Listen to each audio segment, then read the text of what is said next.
Sem rekla prej, da bom dala besedo tudi Rajkotu. On je ravnatelj Waldorfske šole. Izjemno se zaveda pomena tega sonaravnega bivanja, delovanja, učenja otroke življenja. Ne samo teh sistemskih nebuloz, ker nam itak 90% nam jih ne koristi, ampak on res dela s srcem in z vso svojo ljubeznijo v svojem poslanstvu in to je delo z otroki. In ga jaz prosim še za par besed, ko bomo pa naslednjič imeli srečanje, bo pa dobo 1 uro. Evo, prosim. Hvala, Matej. Hvala, Matej. Moram povedati, da mi je tisti prvi del 4 bab bil veliko bolj všeč in veliko bolj mi je blizu kot tale moški del vsaka jim čast, ki opravljajo to, kar morajo narediti, ampak vsak ima svoje zadeve. Ne? 40 let sem v šolstvu. Zdaj se spomnim mojega očeta, največjo doto mi je dal, ampak tega se šele zdaj zavedam, prej ga nisem nikoli cenil. Vedno mi je naročal, bil je s kmetije doma in vedno mi je naročal ogromno opravil vsak dan. Seveda jih fizično ni bilo možno narediti. Naredil sem pač tisto, ko sem naredil, ampak nikoli v življenju mi ni nič rekel, kaj nisem naredil, pa tudi pohvalil mi ni tisto, kar sem naredil. Tako da sem teh 40 let skozi šolski sistem šel popolnoma neobremenjen. Vedno sem vse rekel ja in naredil nisem nič oziroma naredil sem po svoje. Srečo sem imel to, ker sem bil od 40 let delovne dobe, 38 let ravnatelj oziroma pomočnik. 40 let sem imel srečo zato, ker sem lahko vedno delal po svoje. Zelo mi je všeč od Mateje nastopi proti inšpektorjem in tako naprej, to je res veličastno. Popolnoma nihče ti nič ne more in nihče ti ne more. Jaz sem imel krasno izkušnjo, zadnje 4 leta sem bil poleg svoje polovičke v Ljubljani na srednji strokovni šoli, polovička ravnatelja v Žalcu. Imel sem vse možne inšpekcije, vse možne pritiske, take in drugačne, ampak proces je šel zelo veličastno skozi. To morate vedeti, da smo vsi res opolnomočeni in lahko delamo res po svoje, samo mirno, trdno in zavedati se moramo res svojih pravic. Pohvala Mateji in ekipi za to organizacijo, da nas je zbrala skupaj. Včeraj zvečer, preden sem šel spat, mi pride to na misel, da moram pri sebi ozavestiti, kaj to za mene sploh je. Samooskrba na vseh nivojih. Mislim, da je fajn, da si tudi mi vsak postavimo ta vprašanja za sebe. Za mene ni to, da sem pred 18 leti kupil posestvo in garam na tem posestvu, da si pridelam hrano. Za mene je to, da svojim bližnjim, svojim prijateljem in vsem svojim obiskovalcem prikažem svojim ustvarjenim delom veličastje tega življenja. In to se ne da spregledati, ko prideš na posestvo. Tako da vabljeni kadarkoli na Facebooku imam kontakt, tako da to ni problem. Za mene samooskrba ni to, da smo še z eno družino pred 10 leti kupili kmetijo in obnovili celo stavbo in se ukvarjamo s tem in onim. Za mene je to, kaj smo mi v 10 letih sami med sabo in svojimi prijatelji zgradili. To je samooskrba, ki se jo ne da izmeriti v količini hrane, v količini pridelkov in tako naprej. In to so semena, ki so bila posejana in bojo večno ostala med nami. Do tega mi počasi prihajamo.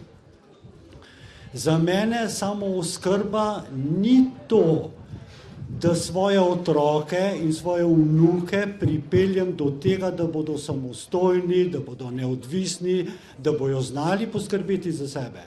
Za mene je samooskrba to, da jim vedno stojim ob strani, ko rabijo mojo pomoč. Ko rabijo pomoč pri tem, da izpeljejo to, za kar so oni prišli na svet. In to podporo tudi od mene dobijo.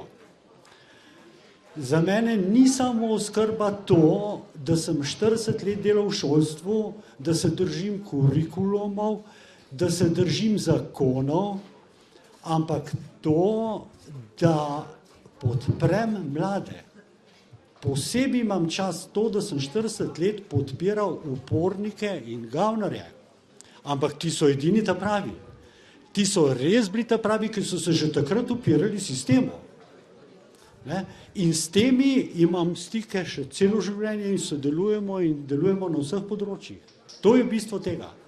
Seveda mi je to bilo dano zato, ker sem lahko delal po svoje.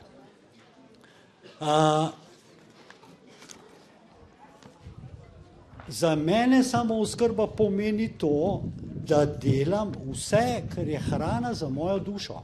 Ne samo za mojo, ampak za vse duše nasploh. Ko so mi v Žalcu inšpektorji pa starši prihajali, sem tale list kaj je hrana za mojo dušo, pa kaj je bolezen, pa stres, nabil na vrata. In nobena nisem noter spustil, dokler ni pristal na to, da gre na mojo stran. Ne pa na uno. Veste, kako je to delovalo? Bal se je vsak prideti noter in vedno je šlo vse zelo gladko. Da sem drugim luč, ko izgledajo zunanja situacija popolnoma neizhodna. Da vidim dobro vsem in da delam dobro vsemu. In da postajam eno z vsem. To je za mene samooskrba na vseh nivojih. In ko prihajaš v to fazo, takrat ti življenje v popolnosti nudi samooskrbo na vseh nivojih. Pa karkoli to za vsakega izmed nas predstavlja. Še enkrat vas vabim v novi svet, v svet Mateje, v svet Nataše, v svet vseh nas. Dobrodošli in vabljeni. Hvala za posluh in lepo se imejte.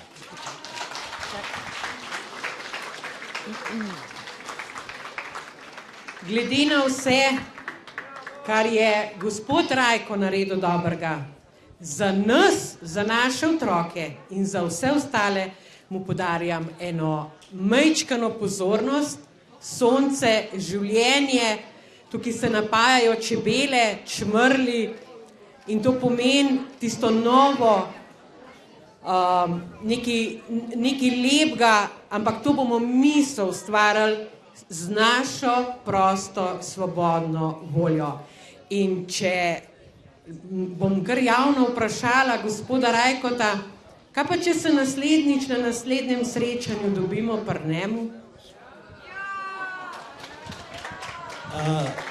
To gibanje novo, o katerem smo bili tako prestrašeni, ko smo poslušali, kaj vse grozljivega se nam lahko zgodi, v zadnjem mesecu smo imeli na mojem posestvu 3x po 70 ljudi. 2krat so bili to starši pa otroci nove šole v Kopru, v Elerjih, 35 otrok je že vpisanih, vsi prek šolanja na daljavo, starši, mentori in otroci. Bili so pa pri meni zato, da se 3 dni spoznavajo med sabo, da vidijo, kdo je kdo in tako naprej, in to bomo še večkrat ponavljali. 2krat smo imeli že srečanje vseh tistih, ki vodijo ta alternativna izobraževanja po celi Sloveniji. Vse regije v Sloveniji, tako da z veseljem se dobimo. Mi se itak dobivamo, ne? Samo vabljeni. Hvala lepa. Tako da, lejte, plec imamo, še organizacijo zrihtamo, pa razkurimo dol tist kras. Kar ga ni požgal ogenj, ga bomo pa mi, ampak mi ga bomo vžgal v življenje. Hvala. Zdaj pa vabljenih kosilu. Hvala lepa.